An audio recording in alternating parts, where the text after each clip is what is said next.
Hello everyone, আসসালামু আলাইকুম। Welcome back to my page. আশা করছি সবাই ভালো আছেন। আজকে আপনাদের বানিয়ে দেখানো হবে চিংড়ি মাছ। আশা করছি আপনাদের কাছে ভালো লাগবে। প্রথমে চিংড়ি মাছের মধ্যে হলুদ ও লবণ দিয়ে ভালো মতো মাখিয়ে নিতে হবে। তারপর ফ্রাই প্যানে তেল দিয়ে তার মধ্যে চিংড়ি মাছটাকে দিয়ে তারপর চিংড়ি মাছ ভেজে নিতে হবে। চিংড়ি মাছটা ফার্স্টে এক পিঠ ভাজা হয়ে গেলে তারপর উল্টে পাল্টে সব দিকটা সুন্দরভাবে ভেজে নিতে হবে। চিংড়ি মাছটা ভাজা হয়ে গেলে তারপর এটাকে তুলে নিতে হবে। দেখুন চিংড়ি মাছটা কি সুন্দর লাগছে দেখতে, একদম লাল লাল করে চিংড়ি মাছটাকে ভেজে নেওয়া হচ্ছে। তো এই যে দেখুন লাল লাল করে ভেজে নেওয়া চিংড়ি মাছটা তুলে নেওয়া হচ্ছে। চিংড়ি মাছটা তুলে নেওয়া হয়ে গেলে এখন ওই তেলের মধ্যে দিয়ে দিতে হবে পেঁয়াজ কুচি এবং কাঁচামরিচটা একটু ফেড়ে দিয়ে দেওয়া হয়েছে।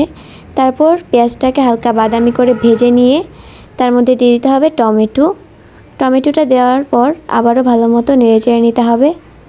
তারপর দিয়ে দিতে হবে আলু কুচিটা দিয়ে দেওয়ার পর আবারও একটু নেড়ে চেড়ে নিতে হবে।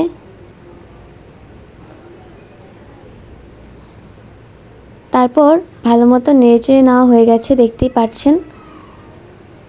এখন এগুলোর মধ্যে দিয়ে দিতে হবে মশলা।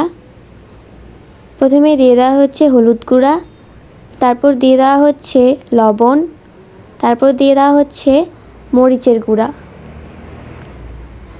আপনারা আপনাদের পরিমাণ মতো মশলা দিবেন, আমরা আমাদের পরিমাণ মতো মশলা দিয়েছি।